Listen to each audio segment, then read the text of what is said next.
Hello hi समाज मैंने नमस्कार केमती अच्छे आशा कर भले थे मु भी बहुत बढ़िया अच्छी।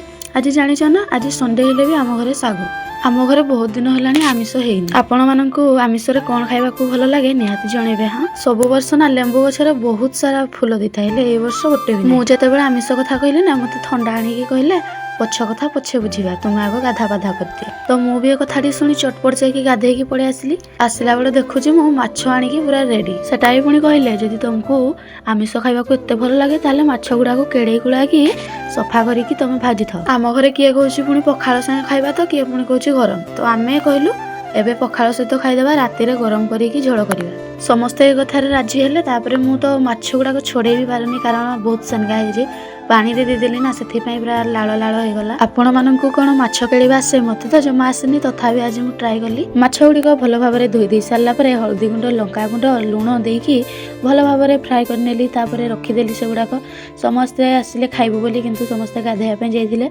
तो धान गुड़ा गला खाली सुखी नथिला आ टिके बाहर कर देकी। तो आमे माने समस्ते खाई सारा पर मु ताको मुह धोया पे पळे आस्थिली। 4:30 5टा बाजी गला तो मु सेथि खाइबा समय रे वीडियो करि पारलिनी। आज संडे रे आपण मानक घरे कोन हेची निहाती जणेबे। आमिष होइछि ना साधा आ हाँ आपन को आमिष खाइबा को भल लागे ना नहीं निहाती कमेंट रे जणेबे। मते तो बहुत भल लागे। जदि आज आपन को बटे वर्षा हो ताले निहाती जणेबे। हाँ आज रो ब्लॉग टी जदि मोर भल लागिथिबो ताले निहाती कमेंट रे जणेबे।